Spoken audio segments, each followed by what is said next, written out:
சமூக மீடியா சொந்தங்களுக்கு வணக்கம். இன்றைய நாளிலும் மற்றொரு உலக செய்திகளின் ஒரே பார்வையோடு இணைந்திருக்கின்றோம். அந்த வகையிலே ஹமாஸை வீழ்த்த இஸ்ரேலால் ஆதரிக்கப்படும் 4 போராளி குழுக்களில் தனது குழுவும் ஒன்று என கூறுகின்றார் காசா போராளி தலைவர். உக்ரைன் போரை முடிக்காத ரஷ்யாவிற்கு எதிராக ட்ரம்ப் புதிய தடைகள், மெத்வதேவ் கடும் தாக்கு. உக்ரைன் போரில் உயிர் நீத்த வடகொரிய வீரர்களுக்கு நினைவு மண்டபம், ரஷ்யாவுடன் உறவு தொடரும் என கிம் ஜோங் உன் உறுதி. ஆசிய பயணத்தை தொடங்கிய ட்ரம்ப், மலேசியா, ஜப்பான், தென்கொரியா சுற்றுப்பயணம், கொலம்பியா மீது பொருளாதார தடைகள். பாகிஸ்தானின் மனித உரிமை மீறல்களுக்கு முற்றுப்புள்ளி வைக்க வேண்டும், ஐநாவில் இந்தியா கடும் வலியுறுத்தல். வலைத்தளங்களில் தொழில்நுட்ப கோளாறு, அமெரிக்காவில் அவசரமாக தரையிறங்கிய விமானங்கள். ஐரோப்பாவில் மீண்டும் தீவிரம் பெறும் பறவை காய்ச்சல்.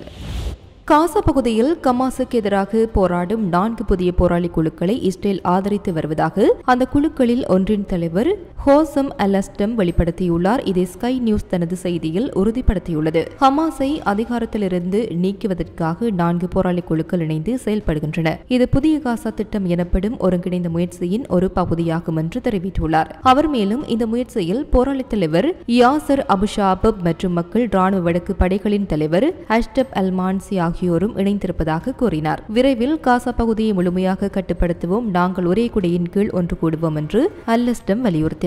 ஸ்கை நியூஸ் வெளியிட்ட தகவலின்படி அல்-அஸ்டலின் குழுவின் தலைமையகம் இஸ்ரேல் பாதுகாப்பு படை புறக்காவல் நிலையத்திலிருந்து 700 மீட்டர் தொலைவில் அமைந்துள்ளது. அந்த பகுதியில் பசுமை மண்டலம் உருவாக்குவதற்காக இஸ்ரேலுடனான ஒப்பந்தம் எட்டியுள்ளதாகவும் அங்கு தாக்குதல்கள் நடக்காது என்றும் அவர் கூறினார். அவரது குழுவினர் பயன்படுத்திய வாகனத்தில் எபிரேய எழுத்துக்கள் காணப்பட்டதாக ஸ்கை நியூஸ் தெரிவித்துள்ளது. இது குறித்து அல்-அஸ்டல் கூறியதாவது, எங்கள் வாகனங்கள் வெளிநாடுகளில் இருந்து கொண்டுவரப்பட்டவை, கருப்பு சந்தையில் ஹமாஸ் ஆயுதங்களை வாங்கியுள்ளோம். மேலும் பாலஸ்தீன பகுதிக்கு வெளியிலிருந்து தளவாட ஆதரவும் வெடிமருந்துகளும் கிடைத்துள்ளன என்றார். அவர் மேற்கத்திய நாடுகளில் இருந்தும் மறைமுக பொருள் ஆதரவு கிடைத்ததாகவும் குறிப்பிட்டார். ஹமாஸுக்கு எதிரான போராட்டத்துடன் அவரது குழு காசா பகுதியில் மனிதாபிமான பணிகளிலும் ஈடுபட்டுள்ளது. கெரம் ஷாலும் வழியாக வாரந்தோறும் பொருட்களை கொண்டு வந்து 30 குடும்பங்களுக்கு மருத்துவ பராமரிப்பு மற்றும் கல்வி உதவிகளை வழங்குகின்றோம் என்று அல்-அஸ்டல் தெரிவித்துள்ளார். அபுஷாபாப் குழுவை சேர்ந்த ஒரு மூத்த போராளி, இஸ்ரேல் எங்களுக்கு துப்பாக்கிகள், பணம் மற்றும் வாகனங்களை கடத்த அனுமதித்தது.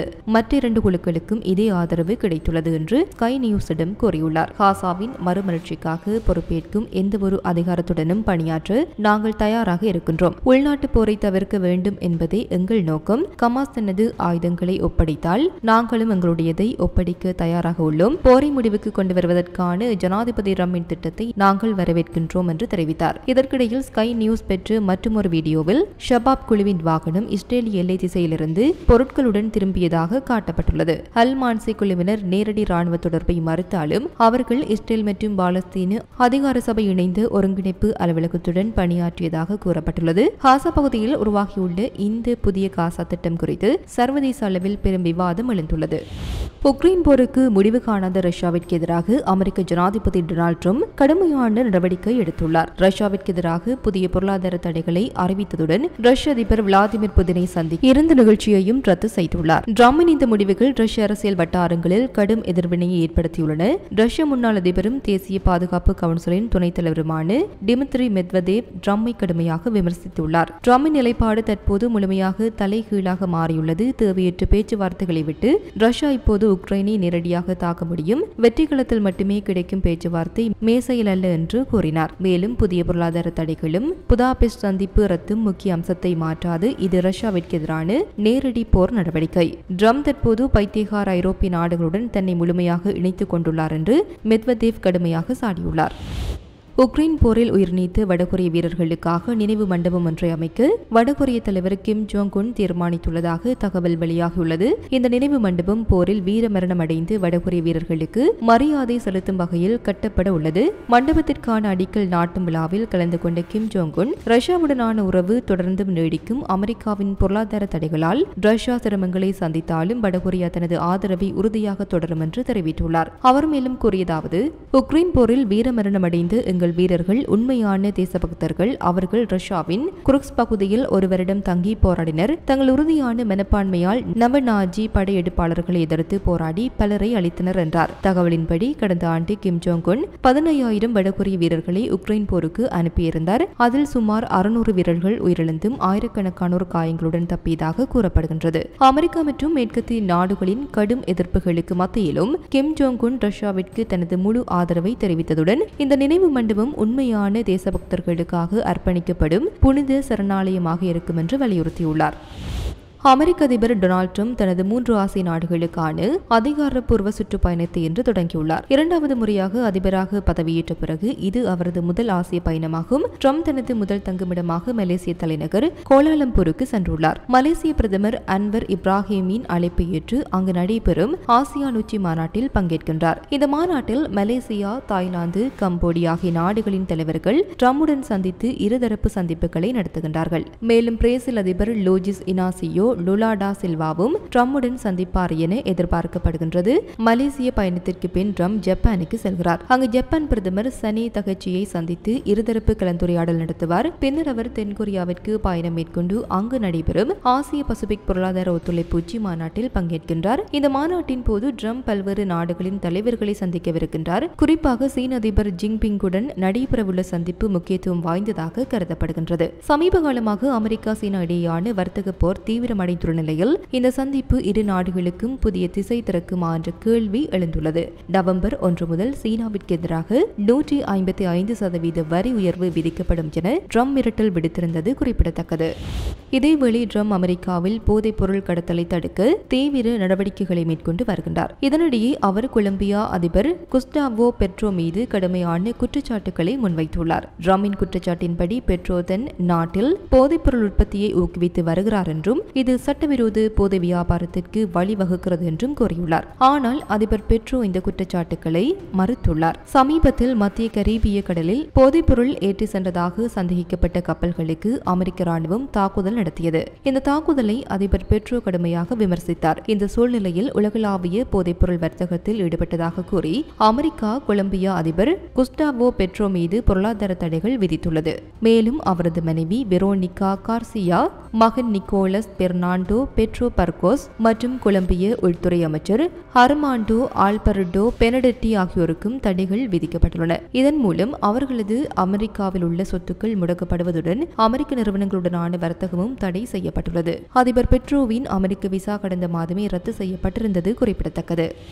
ஐக்கிய நாடுகள் பாதுகாப்பு கவுன்சில் கூட்டத்தில் பாகிஸ்தான் ஆக்கிரமித்துள்ள காஷ்மீர் பகுதியில் நடைபெறும் மனித உரிமை மீறல்களுக்கு உடனடியாக முற்றுப்புள்ளி வைக்க வேண்டும் என்று இந்தியா வலியுறுத்தியுள்ளது. நேற்று ஐநாவின் 80வது ஆண்டு விழாவையொட்டி நடைபெற்ற பாதுகாப்பு கவுன்சில் கூட்டத்தில் இந்தியாவின் நிரந்தர பிரதிநிதி பி ஹரிஸ் உரையாற்றினார். அப்போது அவர் கூறியதாவது: ஜம்மு காஷ்மீர் மக்கள் இந்திய அரசியலமைப்பின் அடிப்படையிலும் ஜனநாயக மரபுகளின்படியும் தங்கள் அடிப்படை உரிமைகளை அனுபவிக்கின்றனர். ஆனால் அரசியலமைப்பு மற்றும் ஜனநாயகம் போன்ற கருத்துக்கள் பாகிஸ்தானுக்கு முற்றிலும் அந்நியமானவை. பாகிஸ்தான் ஆக்கிரமித்துள்ள பகுதிகளில் மனித உரிமை மீறல்கள் நடைபெற்று வருகின்றன. அங்கு மக்கள் பாகிஸ்தானின் ராணுவ ஆக்கிரமிப்பு, ஒடுக்குமுறை மற்றும் வள சுரண்டலுக்கு எதிராக எழுச்சியுடன் போராடி வருகின்றனர். இந்த ஒடுக்குமுறைக்கு முடிவு கட்டு பாகிஸ்தான் உடனடி நடவடிக்கை எடுக்க வேண்டும். அதே கூட்டத்தில் பாகிஸ்தான் பிரதிநிதி 1948ஆம் ஆண்டு ஐநா பாதுகாப்பு கவுன்சில் தீர்மானத்தை மேற்கோள் காட்டி காஷ்மீர் மக்கள் தாங்கள் இந்த நாட்டுடன் இணைய வேண்டும் என்பதை பொது வாக்கெடுப்பு மூலம் தீர்மானிக்க வேண்டும் என கோரினார். இதற்கு பதிலளித்த இந்திய பிரதிநிதி பி கரிஷ் கூறியதாவது: அந்த தீர்மானத்தின்படி வாக்கெடுப்பு நடைபெற வேண்டுமெனில் முதலில் பாகிஸ்தான் காஷ்மீர் பகுதியிலிருந்து தன் ராணுவத்தையும் பொதுமக்களையும் முழுமையாக திரும்ப பெற வேண்டும். ஆனால் இதுவரை அந்த நிபந்தனை பாகிஸ்தான் நிறைவேற்றவில்லை. எனவே இப்போது அந்த தீர்மானத்தை பற்றி பேசுவது பொருத்தமற்றதும் காலாவதியானதும் ஆகும். இதேவேளை இந்திய வெளியுறவு அமைச்சர் எஸ் ஜெய்சங்கர் டெல்லியில் நடைபெற்ற ஐநா 80வது ஆண்டு நினைவு முத்திரை வெளியீட்டு விழாவில் பேசிய போது பயங்கரவாதத்தை ஊக்குவிக்கும் மற்றும் பாதுகாக்கும் ஒரு நாடு பாதுகாப்பு கவுன்சிலில் உறுப்பினராக இருப்பது வருந்தத்தக்கது என்று கடுமையாக விமர்சித்திருந்தது குறிப்பிடத்தக்கது.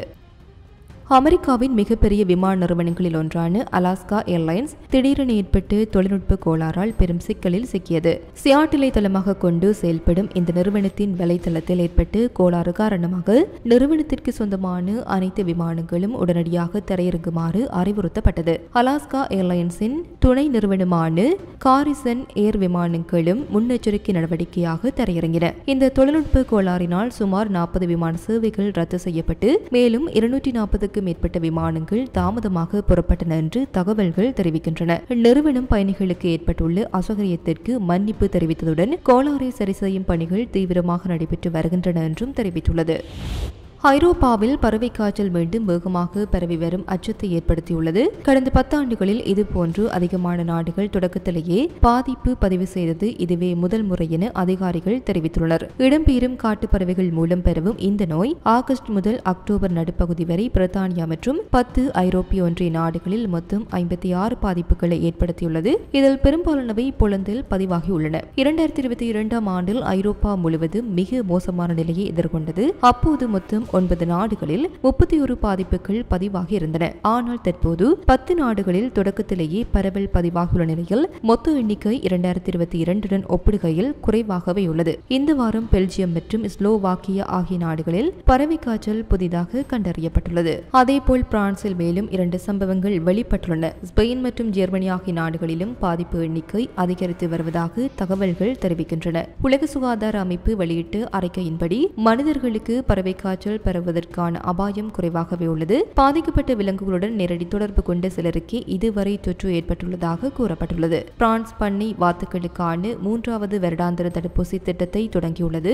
இதேவேளை அமெரிக்கா மற்றும் ஆசிய நாடுகளிலும் பறவை காய்ச்சல் தாக்கம் அதிகரித்து வருகின்றது. அமெரிக்காவில் இதுவரை 180 மில்லியனுக்கு மேற்பட்ட பறவைகள் கொல்லப்பட்டுள்ளன. இதன் விளைவாக முட்டை விலை உயர்வு ஏற்பட்டதுடன் சில கறவை மாடுகள் மற்றும் மனிதர்களிலும் பாதிப்பு பதிவாகியுள்ளது. உலகின் மிகப்பெரிய கோழி இறைச்சி ஏற்றுமதியாளரான பிரேசில் கடந்த காலங்களில் பறவை காய்ச்சலால் கடுமையாக பாதிக்கப்பட்டிருந்தாலும் தற்போது பறவை காய்ச்சல் இல்லாத நாடு என அறிவிக்கப்பட்டுள்ளது என்பது குறிப்பிடத்தக்கது.